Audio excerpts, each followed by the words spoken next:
My name is Abhijit. Before we proceed, everyone please mute their mics. Let me introduce our fearless president, Renee Yao. Renee, it's all you. Thank you, everyone. Welcome to Women Lead Toastmasters. I will be sharing a few slides just to introduce the club. And Women Lead Toastmaster, it stands for leadership, empowerment, advancement, and diversity. The top 3 verbs that we like to share is improve, empower, and learn. We improve through our bi-weekly theme-based meetings, and we empower our members through blog posts, book selections, and things like that. And also we learn through workshops like today's meeting specifically. Our purpose is to provide a safe platform to practice public speaking, build future leaders, empower others, find our voice, and share ideas across cultures. And our mission is to empower people like you. And the first role is our current term of officers. Please feel free to say hi or ask any questions over chat. And the second role on this slide is our founding team member. I would like to continue to thank them to make this possible. We became the President's Distinguished Club since 5 months of launching earlier this year. And today we would like to welcome PK for hosting this workshop with us, how to craft advanced level speeches using simple techniques. And just a couple of the announcements following this. Next Wednesday, we will have a regular meeting on resilience. And then following that, we'll have work-life balance. And we have an optional in-person hangout in the Cupertino area. If you are interested, the slide is for you to screenshot, or you guys can ask us any questions afterwards. And we do have some new blogs, which are posted in the chat window on our webpage. And a newsletter that we send out every month. And this one in particular is in July. And you can subscribe to our newsletter on our main homepage, which I will also include a link in the chat window. And we're on all major social channels, so you can find us there. And we hope you continue to stay in contact with us and let us know your experience. Thank you. Now, without further ado, I would love to turn to Priya, who will be our Toastmasters of the evening. Priya?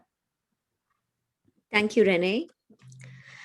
Today, we have an action-packed session with PK, who is an executive presentation coach at Western Digital, member of Vanguard Toastmasters at Milpitas for 13 plus years, a DTM holder, a 2009 District 4 Humorous Speech Contest winner, 2015 World Championship semifinalist, a professional speaker at National Speakers Association.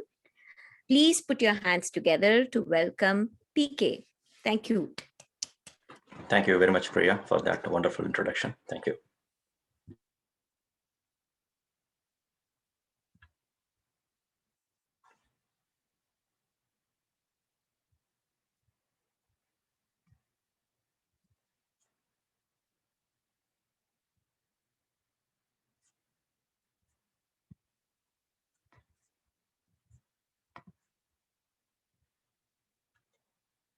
Do you see my screen? Yes. Thank you, Abhijit. Good evening, everyone. My name is Krabakaran Periyannan, and I go by my initials as PK. And today, over the next 60 minutes, I'm going to share some of the techniques and very simple techniques that I learned mostly from my speech coaches on how to write advanced level speeches using very simple techniques. I will go as much slowly as possible. So if you have any questions, please feel free to stop me and ask the question right away. As Priya shared, I'm a professional speaker at the National Speakers Association, and I'm also an executive presentation coach at the Western Digital Corporation. That's not my full-time job. I'm actually a senior technologist, basically an electronics engineer. And I love competing in the international speech contests. And in the year 2015, I was lucky enough to reach the semifinals of the World Championship in public speaking. Now let's take a look at the most important component of any advanced level speech. That speech is definitely going to have a story. And the reason why any winning speech or highly impactful speech has a story is this. We humans are naturally wired for both storytelling and story listening. Here is the reason why. When humans evolved almost 40,000 years ago, and when they were living in the caves, some part of the human group, they went out for hunting, and some part they lived in the caves.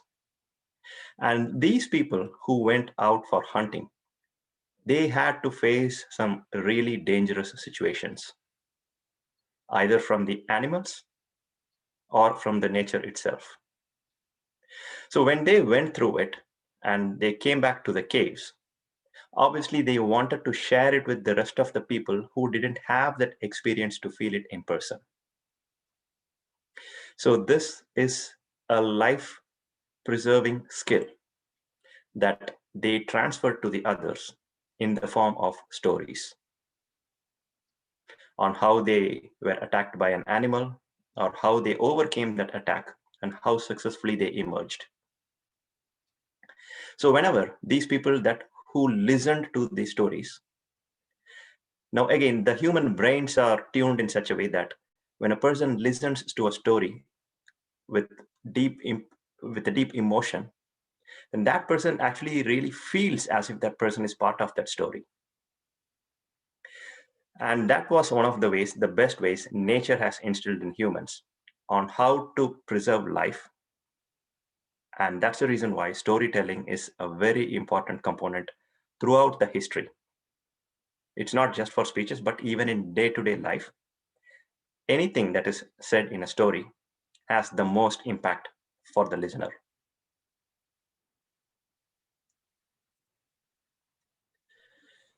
Let's assume that you have a story with you that you want to share with the world. Can you just simply put it in words and just share it across the audience? Now, there are two things that you may want to remember while sharing any presentation or speech, even if it is in the form of a story. If you take a look at any engineering presentation, they will always be filled with data and totally bland. Whereas if you were to tell a story, it definitely needs to have emotions. And what you see on the screen are the 6 basic emotions that any human goes through in his or her life. The first and the most preferred one is happiness. And the next one, which drives the people to act on something, is the sadness. So this is one reason why even when you cannot sell something through logic, you can always sell it through emotions, and particularly through sadness. The third important emotion that people love to have is surprise. And the fourth one is fear, which they subconsciously always have in one form or the other. And the fifth one is disgust. And the least preferred one is the anger. So if we can somehow drive through all these 6 emotions in our speech, it definitely touches the mind of the audience, and it will eventually become an impactful speech. It doesn't have to be all 6 emotions in one speech, but consider having at least 2 to 3 emotions. If it is a humorous speech, obviously it's going to be filled only with happiness, but you can always have some surprise twists and moments of fear that eventually turns into happiness. And if you really want to use the component of anger in a humorous speech, then in that case, you as the main character of the story have to act dumb in such a way that the anger somehow eventually turns into happiness. We'll take a look at some of the examples, but just remember this. We humans have 6 basic emotions, and if your speech or presentation touches at least 2 to 3 emotions, then that remains one of the most powerfully impacting presentation that any person can give.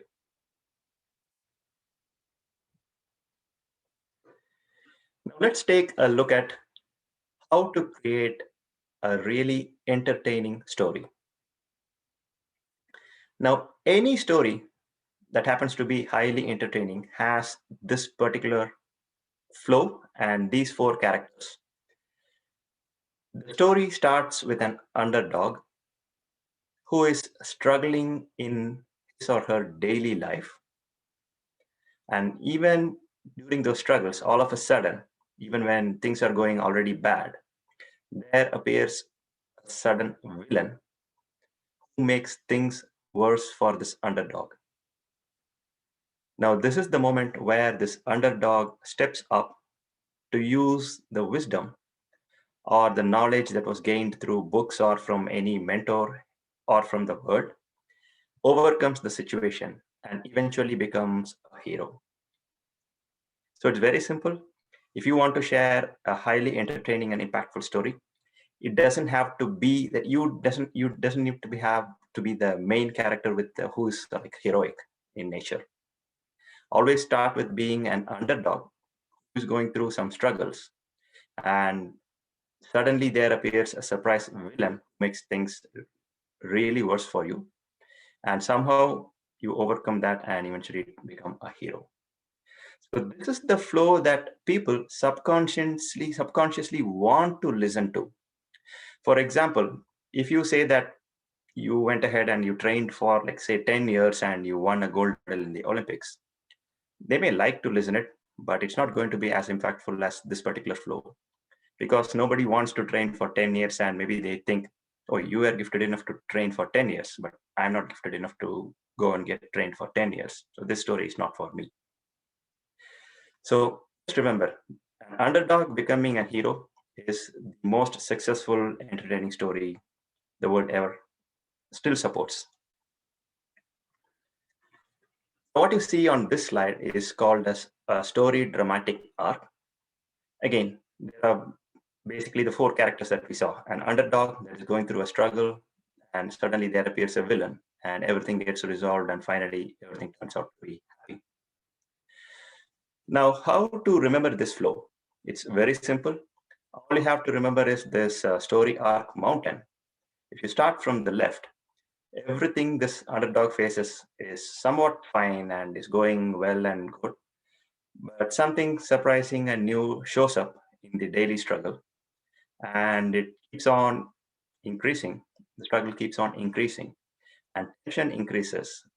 And that's the point or the situation or the scenario. It could be anything. It doesn't have to be a person. It could be anything. So that appears to be the villain. Now the underdog doesn't know what to do. The underdog struggles, but eventually, somehow, that magically somehow is the point that really turns the story around. So this is the point where the turning happens and it starts gliding down and everything is back to normal, and it has a happy ending. So this rise of the struggle and then overcoming the struggle is what people subconsciously want to listen, because a lesson is embedded in that arc. So that is the reason why this is one of the most powerful visual that you can imagine whenever you write a story for your speech.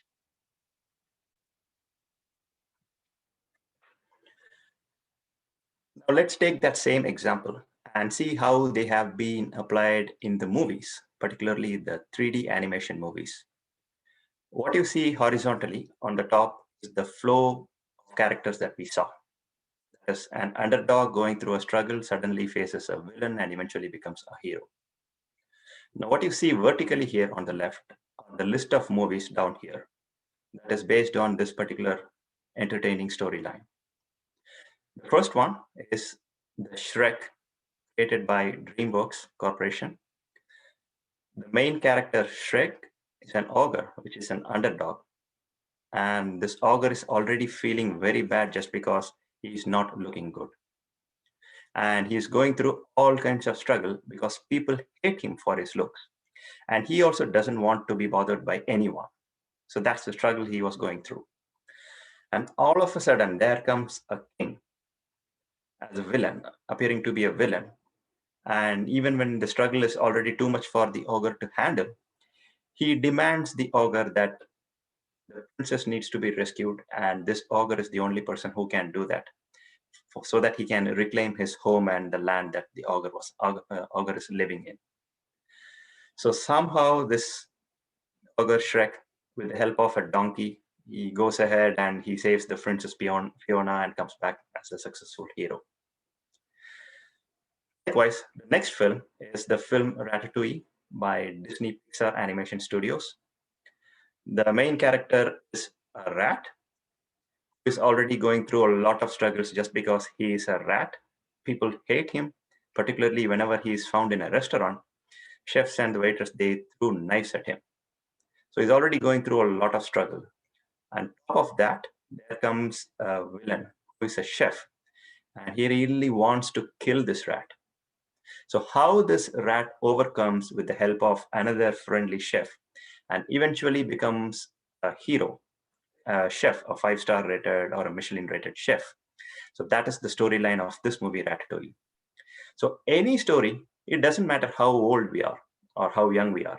The moment we hear the word story, it immediately catches the attention of any type of audience. So even if it is an engineering presentation, just start your presentation by saying that I'm going to share a story with you. Just try it once and see. It will have so much magic in your presentation that even if there is nothing much to share, just because you used the word story, people will be hooked onto listening to you. So this is the entertaining flow any story can have. And the type of story that you share with the audience and the choice of words and the choice of flow, everything is up to you. But just remember this: an underdog facing a lot of struggles all of a sudden faces a villain and eventually becomes a hero.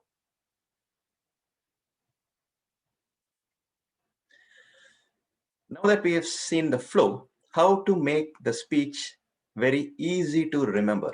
Sometimes the story might be too long and complicated, and people might eventually get bored, or sometimes they may even forget your story down the line. So here is where the stickiness checklist helps you. And there are 6 simple aspects associated with this checklist. The first one is simple, being simple. Always keep your storyline, the message, and the events related to that story, everything as much simple as possible. Because simple is powerful, but yet still simple is complex. It's not easy to formulate a simple story. So always consider keeping your story as much simple as possible by investing as much time as possible, because the more you invest, the simpler your story becomes. The next one is to have unexpected twists and turns. As we saw earlier, the third most favorite human feeling or emotion that anyone likes to have, next to happiness and sadness, is unexpected surprises. So if you can somehow incorporate some unexpected twists or surprises in your story, it will make the story easily stick to the audience mind. Third point is about being concrete in both the story headline and the story. Because sometimes some speakers have the habit of baiting and switching. The title will say something so as to bait the audience, but the content will say something different, entirely different from the title. So avoid this bait and switch tactic and keep your headline and the story content, everything really concrete. It has to be a story that when people listen to, they should feel inspired and they should not feel surprised. Like, that's not possible. The fourth important point is being credible. If you share a new study or a data, it's always better to share the credibility on where exactly that data was obtained from. For example, when I started the presentation that I'm sharing with you now, I said that most of the techniques that I'm going to share with you are the techniques that I learned from my speech coaches. So I didn't say that these were the techniques that were invented by me. No, I learned most of these techniques from my speech coaches, who are the World Championships in public speaking. I have 3 of them. One is Mr. Lance Miller, the 2007 World Champion winner, and the 1990 World Champion winner, Mr. Mark Brown, and the 2001 winner, Darren LaCroix. So these 3 people coach me on how to write these speeches, both for humorous front and also for the international contest front. So always have the credibility. When people listen to you, it's always better to share, even though if you have invented something or if you found your wisdom on your own, people still love to hear it that as if you heard it from someone else, or you read it from a book, or you watched it through a video. Because if we go ahead and say that, okay, I invented this and here is the technique that I found, that becomes a little bit of boasting, and it happens subliminally, not consciously, but subconsciously people will think, oh, this person is boasting. So it's always better that whenever you share a wisdom or a finding, it's always better to share the source so that it becomes a little bit credible for the audience to listen to you. Fifth important aspect is being emotional. On how to evoke the emotional front, again, we have 6 types of emotions. So later down this presentation, we will see how exactly we can evoke the emotion. And the next one is, as we saw at the beginning, stories. Stories is very important. It definitely needs to be your own personal story, not reciting somebody else's story. Even if it is your family member story, it's still better to have it in your own format or how you saw that story, rather than just narrating the story on other person's behalf.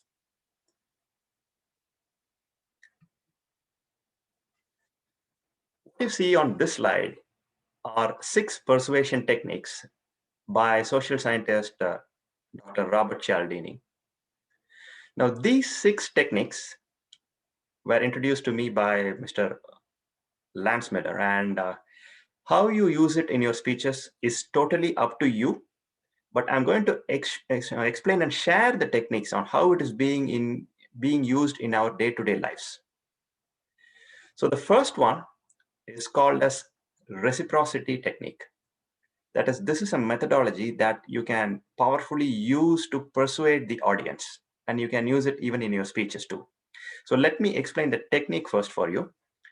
Reciprocity is nothing but, if you do good for somebody, that somebody will definitely feel that urge to do good for you, back to you. So for example, if you may have watched during the stand-up comedy shows, mostly they always start with this particular line. The stand-up comedian walks to the stage and they hold the mic and they say, you all look good. You all have a great smile. You all look wonderful. You all look great. I can say that from your smile. So they always have this appreciative statements at the very beginning of their comedy show. Now, what it does is it subconsciously makes the audience think, oh, that speaker is very friendly and he's really humorous. And even without any joke being shared by that comedian, this person, the audience members, they will immediately feel that urge to reciprocate the same amount of goodness they want to show to the comedian. So that's the reason why they always start with this reciprocity technique. Now, in your presentation, it's totally up to you. What I do normally when I do my in-person presentations, what I do is when normally people walk into the room, I normally look at them and I always share some compliment about them. For example, I might say like, where do you buy that watch? That looks wonderful on you. Where did you buy that tie? You look great with this tie.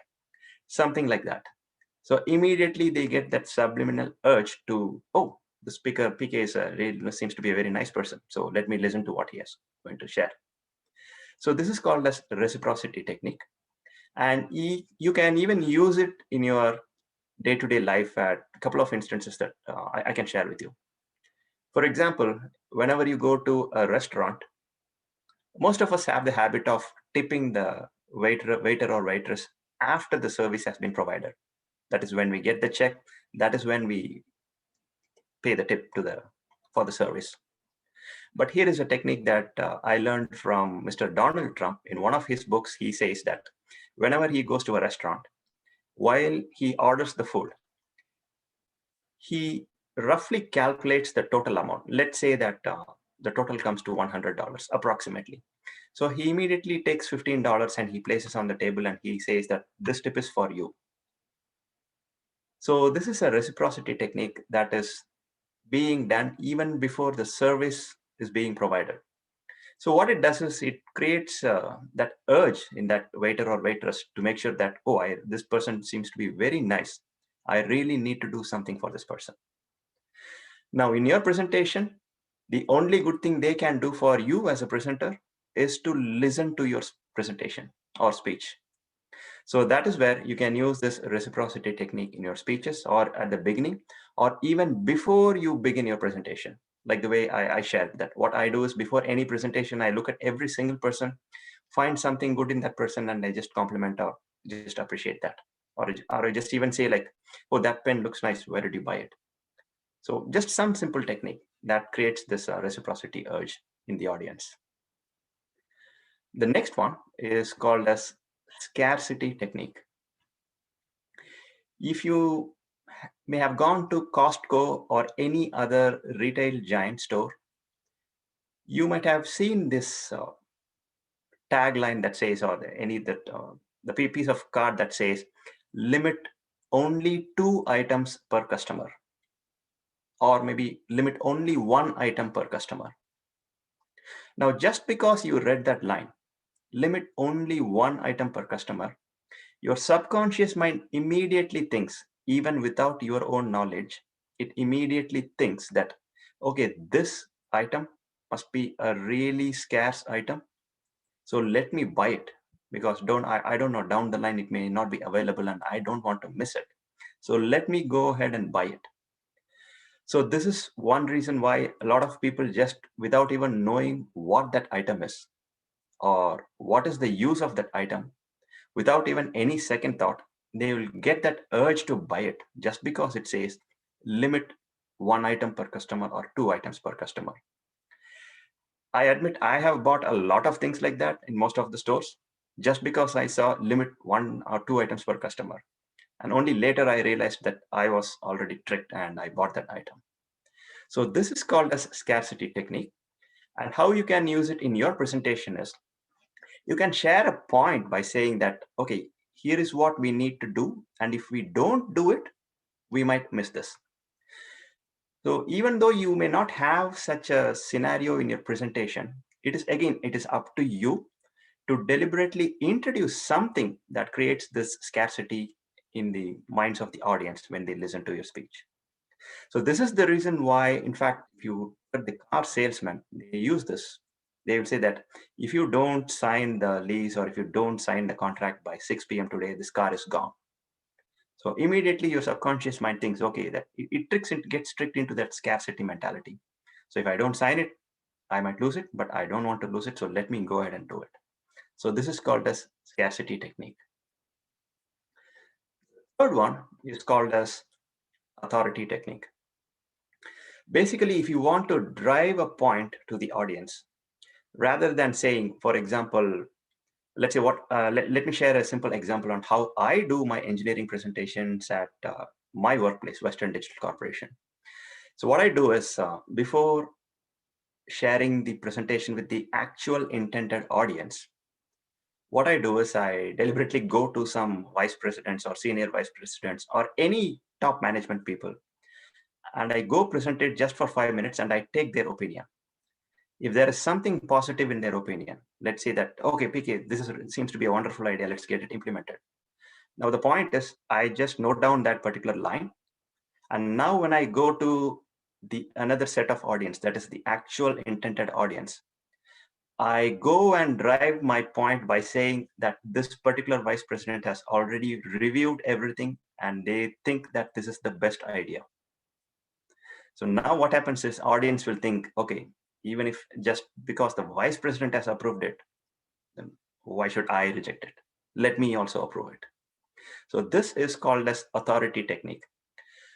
And this is mostly used even in stand-up comedy shows. For example, you may have noticed that a stand-up comedian will not directly walk up to the stage and start her or his presentation right away. Someone else who is of a little bit of higher authority figure than the person who is presenting that comical speech will go ahead and introduce that person.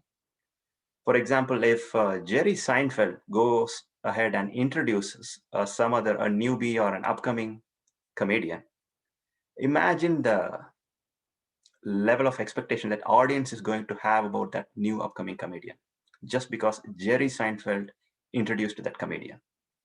So this is called as authority technique. If you want to drive a point, use this authority technique and somehow bring that power of authority into picture by saying that, okay, this person or this particular CEO or this particular CTO has already approved it or has liked it, or at least liked it.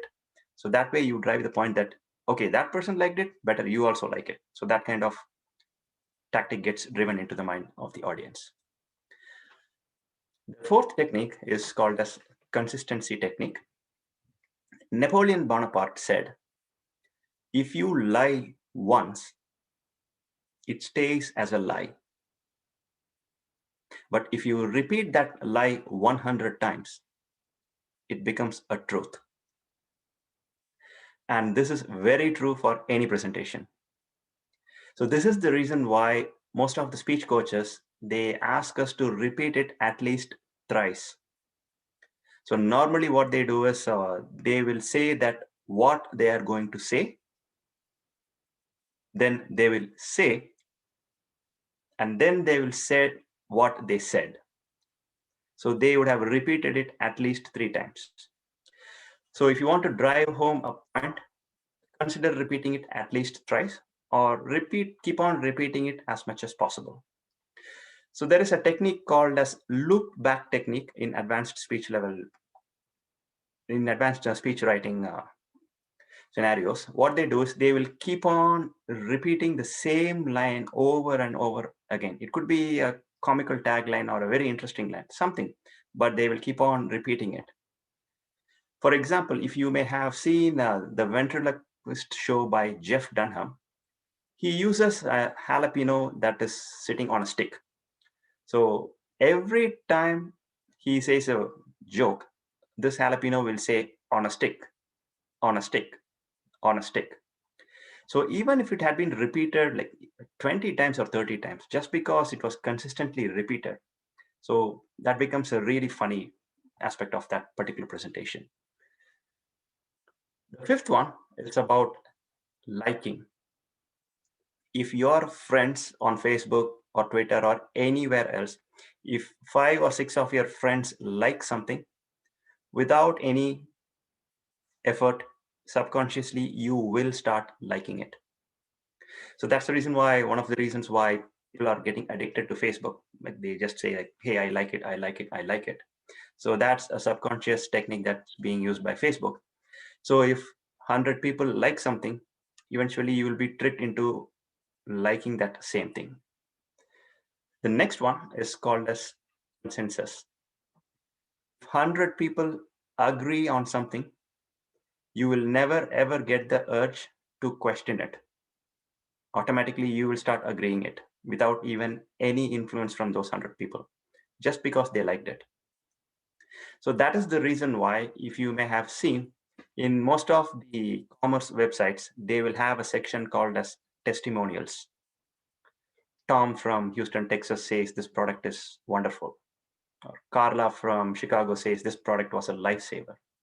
Adriana from Anchorage, Alaska says that this product is the greatest product I ever had in my life.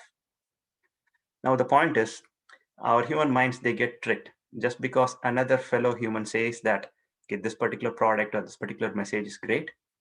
And that too, not just one or two, maybe hundreds or multiple people say that same thing. It becomes a consensus that everybody likes it. So let me also like it. And it happens subconsciously without even your own knowledge. So these are the 6 techniques that can be used for advanced level crafting of speeches. Let me quickly recap it for you. The first one is called reciprocity. You do something good, the other person will get tricked to doing something back good for you. The next one is called scarcity. You create a bogus scarce situation, and it immediately drives the point home that they have to act on something. The audience have to act on something. The third one is about authority. If you want to drive a point, tell them that some other person in authority has already approved it or liked it or at least heard it. Then eventually this point will get driven in your presentation. The fourth one is consistency. Keep on repeating it same time without getting bored. So that will drive your point across the audience. The fifth one is liking.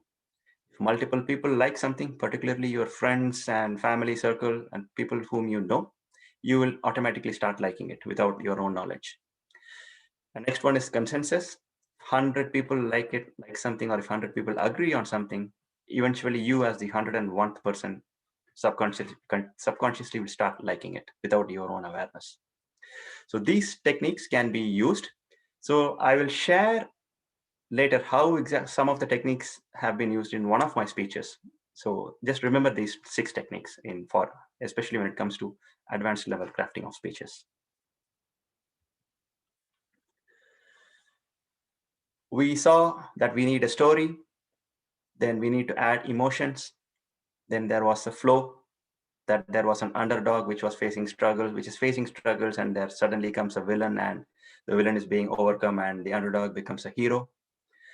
And now let's take another look at another component of any highly advanced speech.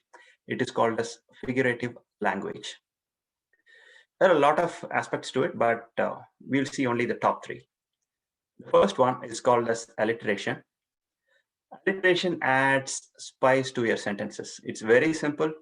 All you have to do is when you craft your speech or write your speech, you just choose your words in such a way that the neighboring words start with the same syllable.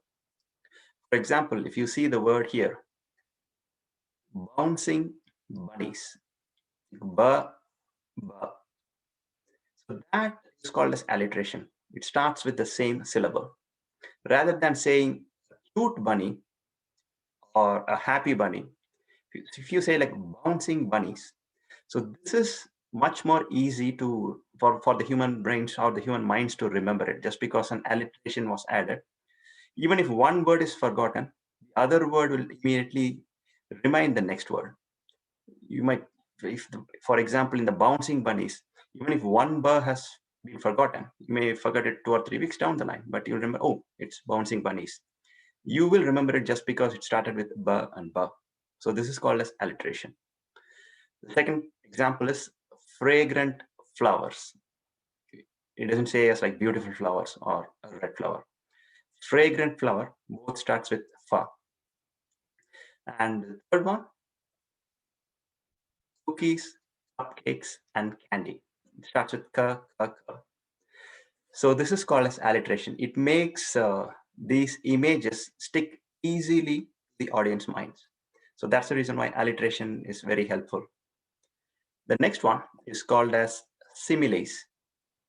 Similes is nothing but you take one object and you compare it with another object. It's as simple as that. For example, the first one is busy as a bee.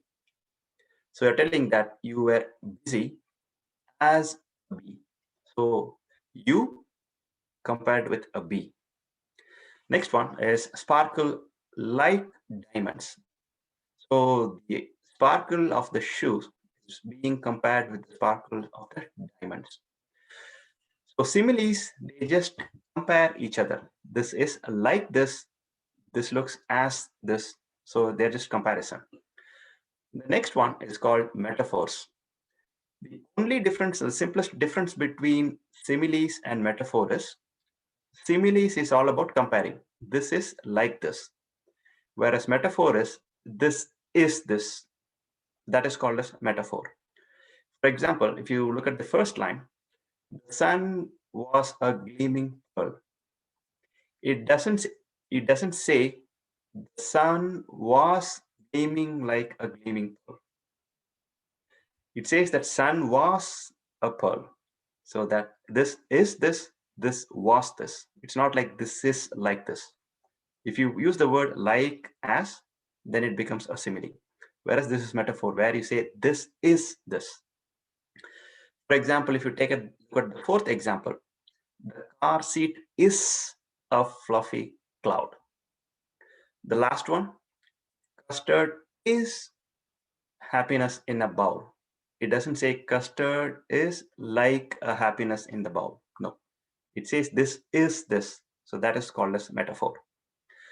Let me quickly repeat it for you. Alliteration is nothing but beginning the neighboring words with the same syllable, like ba, ba, fa, fa, ka, ka.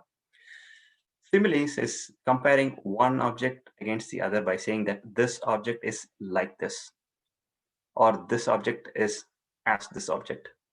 Now, metaphor is this object is this object. Now, you might think, okay, so far I've learned so many techniques in the last 30 minutes, but how exactly am I going to remember it? Or when do I get the next opportunity to implement all these techniques that I learned in this session? Every day, you get a lot of opportunities to practice writing as if you are writing an advanced level speech. And one such scenario is where you write emails. Everyone, I'm sure, is writing at least 1 or 2 emails every single day to someone we know, either to coworkers or family members or friends, or to any random person in the society. So I'm sure we write at least 1 email every day. And that email could be your best speech writing opportunity, employing all these techniques that we saw so far in the last 30 minutes. So let's take a very simple example of a person. Let's say that Elizabeth and Monica, they both are living in an apartment complex, and Elizabeth wants to invite Monica for dinner. Now, this is one scenario. I'm just sharing it just for the sake of the training. Whatever scenario you face or you are in, and whatever you kind of speech that you want to write in your email, it's totally up to you. The choice of words, how you write it, the flow, everything is up to you. But you can practice on a daily basis on how to write advanced speeches by writing advanced emails. So in this case, a lifeless email, which most of the people write, is like this. It goes like this. Hi, Monica, how are you? Would you like to join for dinner sometime? Regards, Elizabeth. I'm sure this is how people normally write emails. Hey, how are you? Is it even possible to do this with me? So now the problem with this email is there is nothing grammatically wrong, but the chance of Monica saying yes for the dinner invitation is only 50-50. She might say yes or she might say no. So it is up to you as that email writer or the speech writer to make sure that we use some tactics to influence or persuade the other party. In this case, it's going to be Monica, who is like an audience for the speaker, Elizabeth. So let's see how exactly Elizabeth can rewrite the speech to make sure that Monica really wants to attend that dinner with Elizabeth. The technique is simple.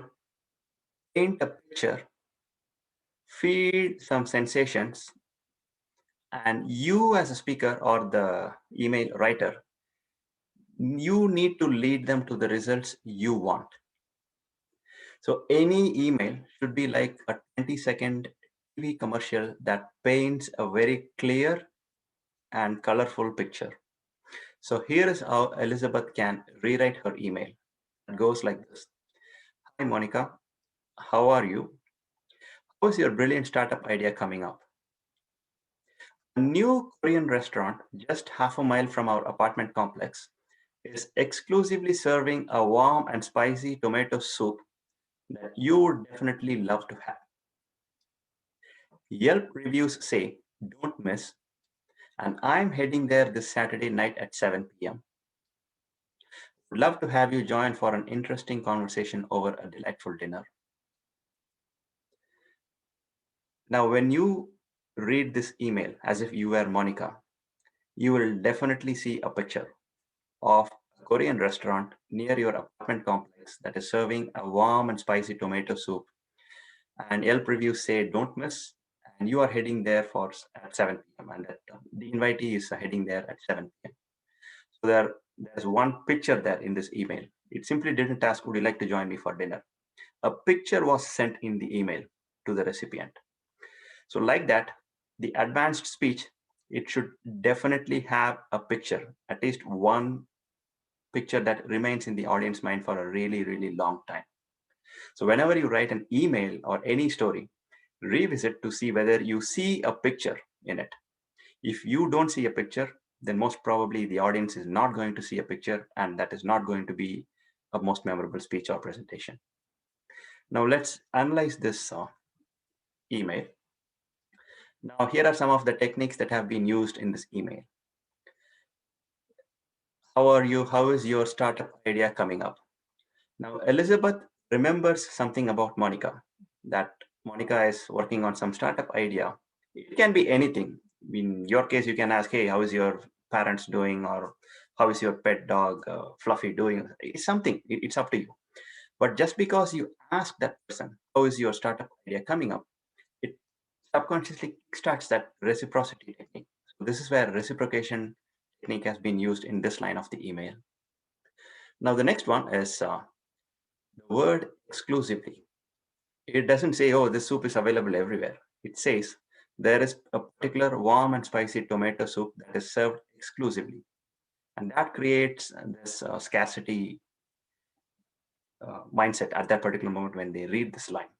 So just because that exclusive warm and spicy tomato soup was seen in the image, these techniques get kicked in. Now the next one is you definitely love to have. So again, this is liking. In this case, that the recipient is being included as part of the crowd itself, that everybody likes it, so you'd also like it.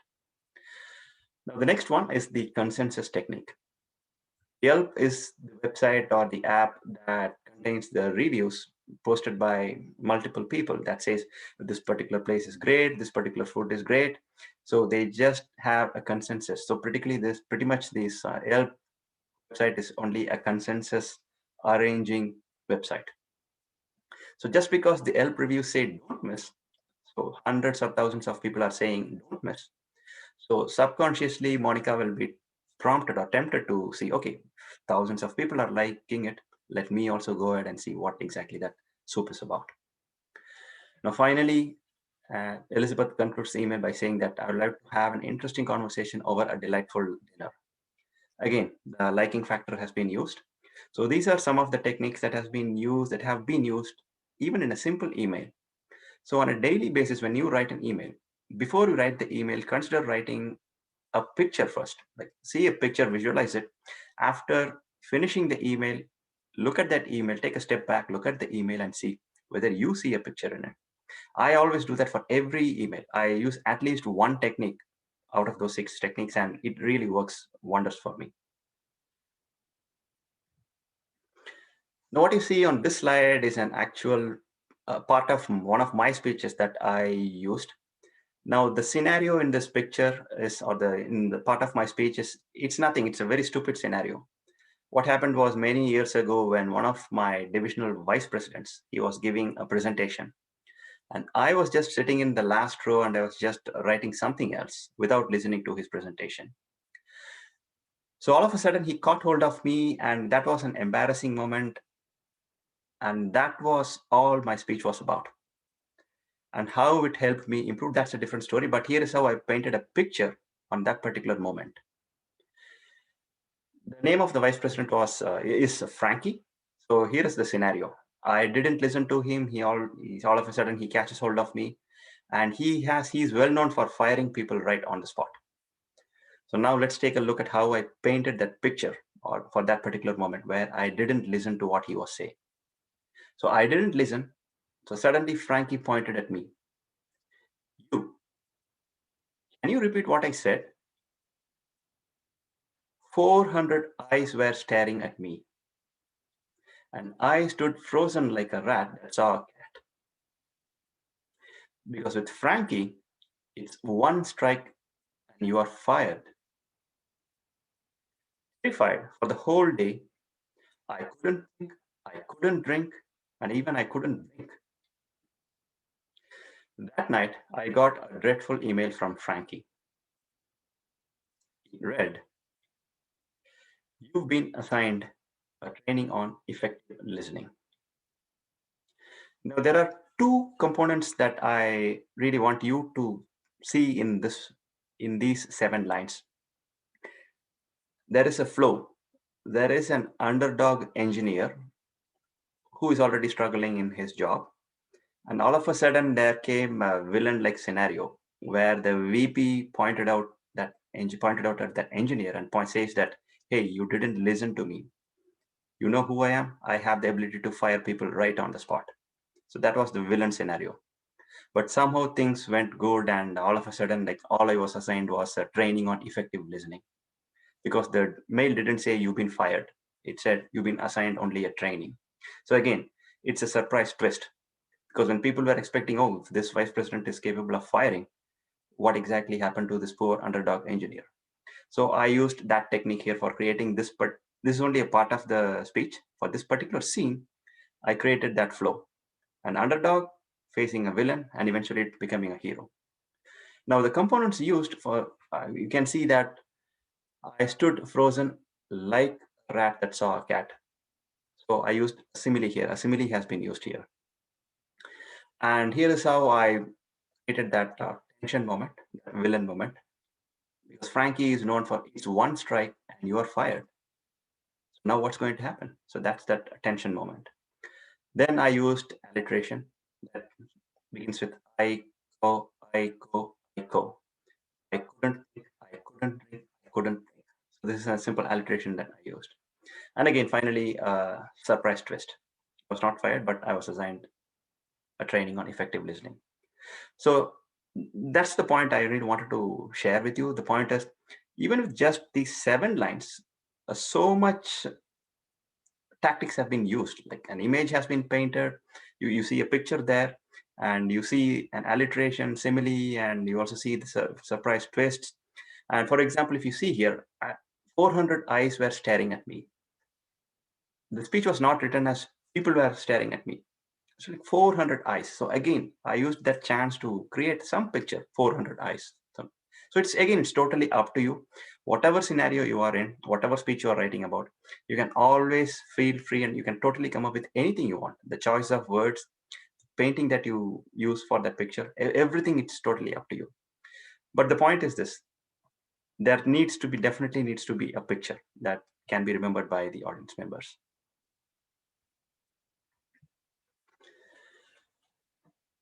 Let me quickly summarize the entire presentation. Any advanced level speech should definitely have a story, a very simple, credible, powerful story, your own personal story, not someone else's story. And the flow has to be in such a way that you are initially an underdog who is already struggling a lot in your daily life. And there comes suddenly a villain who makes things, it could be even a situation, who makes things, or that it makes things worse for you. You somehow, through your own wisdom or the wisdom or knowledge that you learned from others, you overcome it and eventually become a hero. Now, there are 6 universal emotions in all of the world's culture. The first, the most important one is happiness. Everyone likes to laugh, everyone likes humor. So that's the most important emotion. Second one is sadness. It is said that logic tells, but emotion sells. And sadness or sad things are much more powerful than happy things. So people get driven so fast with sad things, listening to sad things, than listening to happy things. So the second most important is sadness. The third one is surprise. People love to have surprises. And the fourth one is fear, because subconsciously every one of us have some fear or the other. So without even pointing at it, we will have that fear about something. So that's the reason why this fear is also a very powerful component in writing advanced level speeches. The fifth one is disgust. And the last one, and the one that people don't want to touch most, is the anger. So if you can somehow weave all these 6 universal emotions, at least from 2 to 3 emotions per speech, it will definitely be a very memorable speech. And the flow that we saw is like a mountain. It's called as a story dramatic arc. From the left, everything is going fine, and the underdog is already struggling a lot in the daily life, and all of a sudden there comes a villain who makes things peak out. Like everything is already going worse, and this villain is going to make things still more worse. But somehow the underdog overcomes everything, starts sliding down happily, and eventually gets everything resolved. Now we saw six persuasion techniques by social scientist Robert Cialdini. First one is reciprocity. You do something, or you share some good thing, or you share some compliments. The other person or the audience who listens to that, they want to do something back to you. And most probably they want to listen to you. So this is where this reciprocity technique helps. Next one is scarcity. You create a bogus or some kind of pressuring scarce scenario or a fact. So that immediately will make the audience act on it. The third one is authority.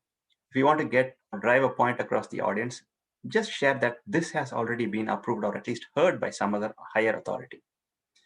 The next one is consistency. Just keep on repeating the same point. It's called as loop back technique or just repeating technique. So you do it, say it 100 times, it becomes a truth. Fifth one is about liking. If 100 people like something, you will subconsciously will start like something, same thing. So if you want to convince the audience members, let's say even in your company presentations or in your work environments, if you say, okay, that vice president likes this manager likes this, and this particular divisional senior VP likes this. So just because they hear the word liking, the person who hears will start automatically liking it. The last one is consensus. It's about agreement. If 100 people agree on something, you will also start agreeing on something. Then when it comes to the figurative language, we saw how to use alliteration, which is nothing but beginning two or more words with the same syllable, like bouncing bunnies, fragrant flowers, cupcakes, candies, cookies. So everything starts with the same syllable. So this is it paints a very simple picture to whomever listens to this alliteration. Next is similes. Similes is telling like this object is like this object. So I was working like a honeybee. But when it comes to metaphor, this is this. So I am a honeybee when it comes to working hard. So that is a metaphor. I'm not saying like I work hard like a honeybee. So that becomes a simile. So let me repeat it for you. This difference between simile and metaphor. Simile is this is like this. Metaphor is this is this. So that's the only difference between simile and metaphor. That concludes this session. It was a pleasure sharing my knowledge with you. Thank you very much for your patience in listening to me. Now, what questions can I answer for you? Please feel free to let me know.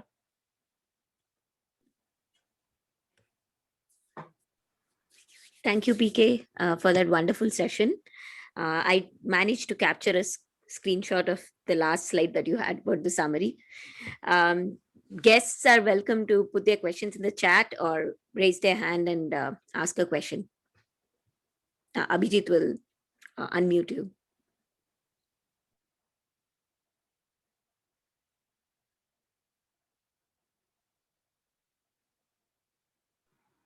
Great. Looks like everyone is shy. If that is the case, feel free to maybe think about your questions. We have about 2 minutes. And